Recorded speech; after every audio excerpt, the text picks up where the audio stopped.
사랑하는 성도 여러분, 주님의 이름으로 평안을 전합니다. 오늘 말씀을 통해 우리 각자의 삶에 임하시는 하나님의 깊은 위로와 사랑을 경험하는 귀한 시간이 되기를 소망합니다. 본격적으로 말씀을 듣기 전에 잠시 하나님의 은혜를 더 많은 이들과 나누는 일에 동참해 주시겠어요?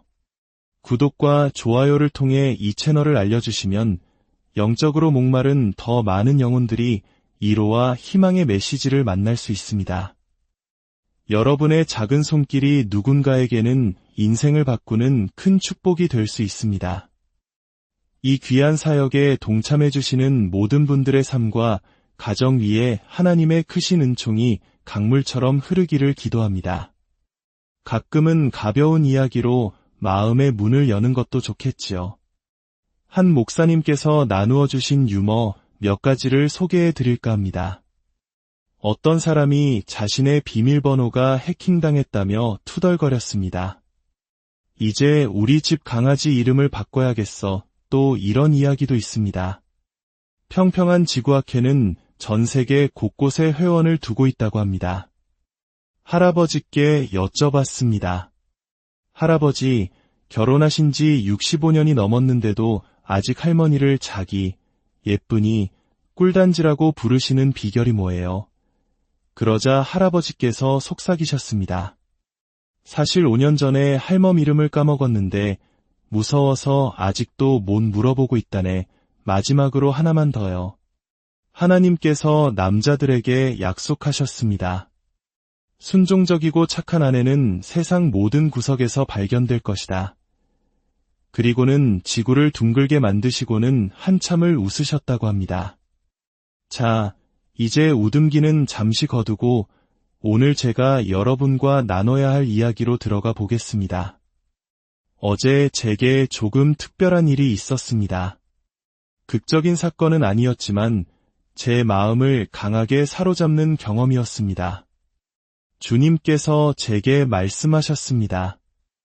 이사야 30장에 대해 여러분과 나누라고 말입니다. 저는 평소에 이런 식으로 직접적인 지시를 받는 편이 아니라서 완전히 허를 찔린 기분이었습니다. 사실 최근 며칠간 이사야서를 읽고 있었고 어제 읽은 부분 중 하나가 바로 이사야 30장이긴 했습니다. 하지만 주님께서 너무나도 분명하게 이사야 30장에 대해 이야기하라고 말씀하셨습니다. 저는 그 의미가 무엇일까 깊이 묵상하기 시작했습니다. 이사야 30장은 제게 개인적으로 큰 의미가 있는 수많은 성경 구절 중 하나입니다.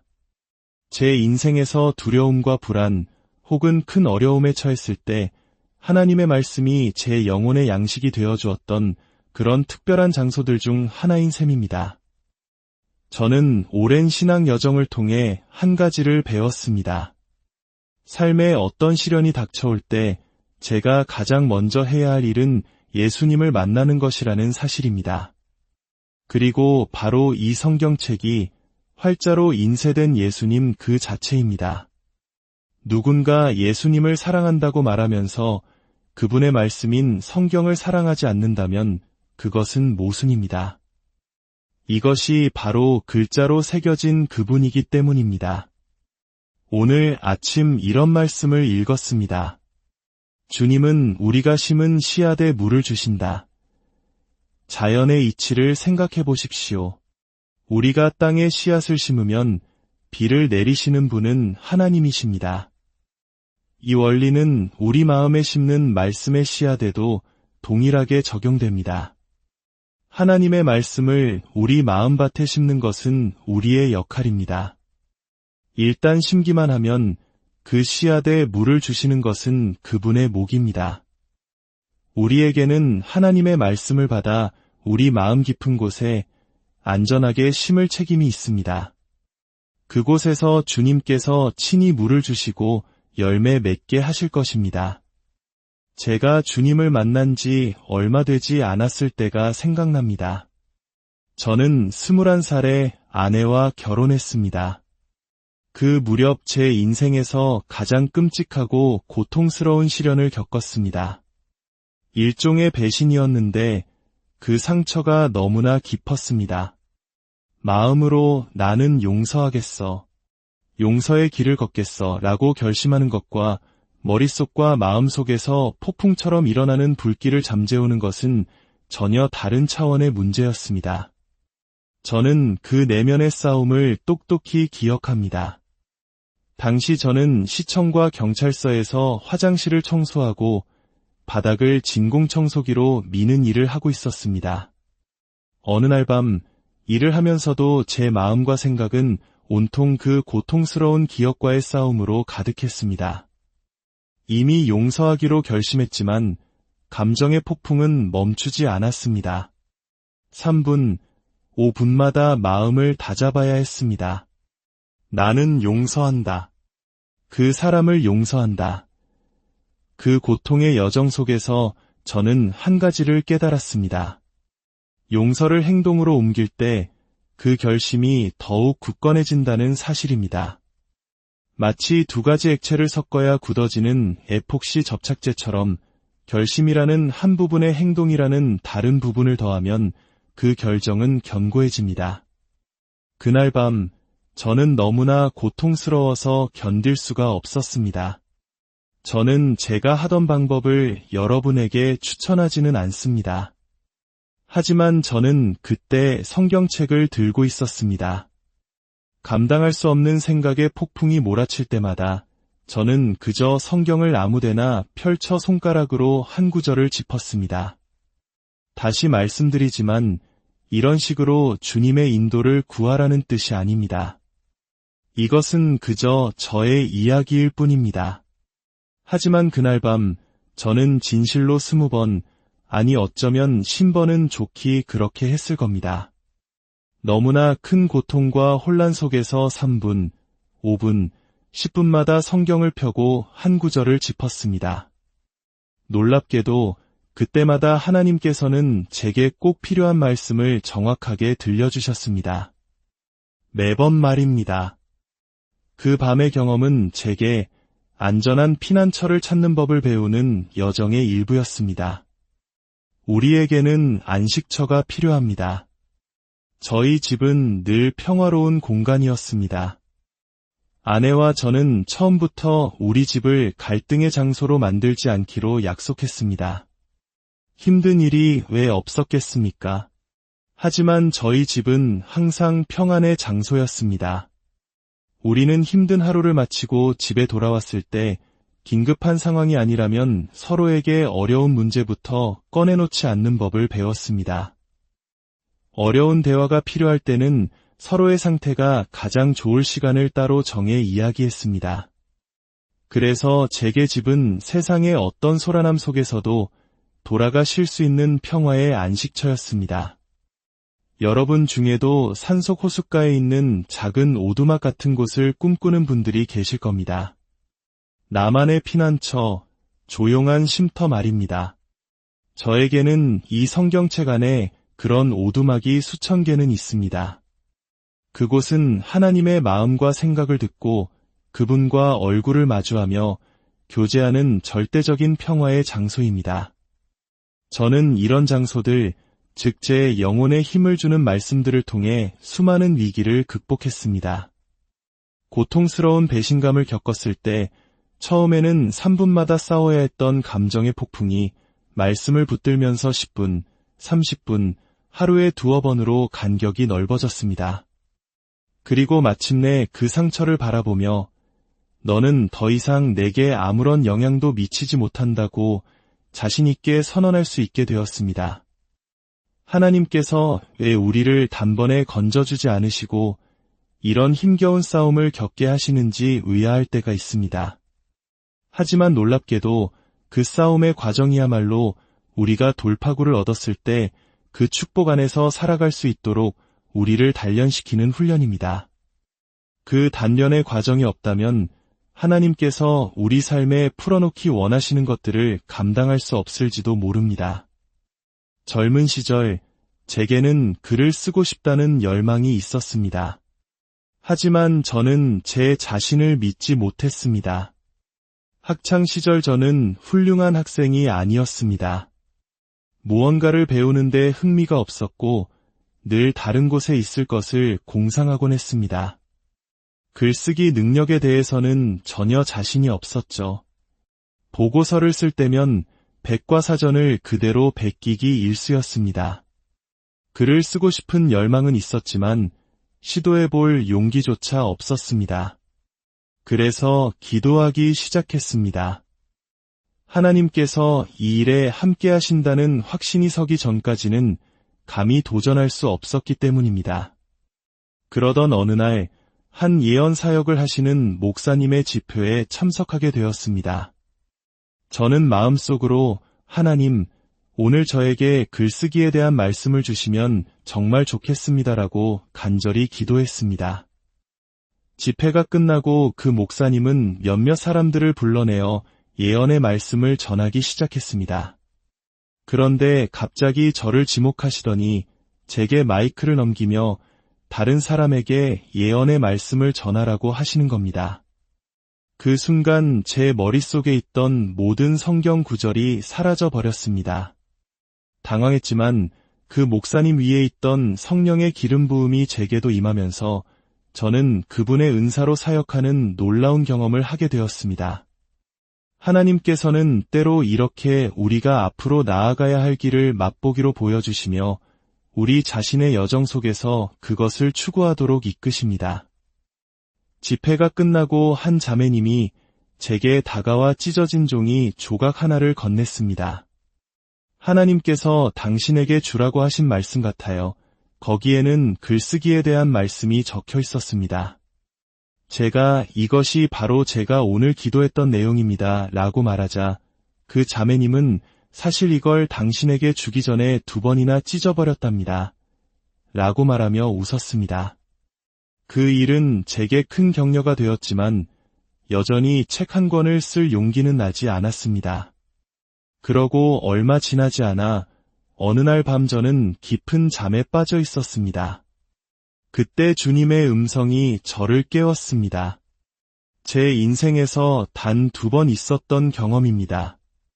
잠결에 누군가 말하는 소리를 똑똑히 들었습니다. 이사야 30장 8절 그 음성은 너무나도 명확했습니다.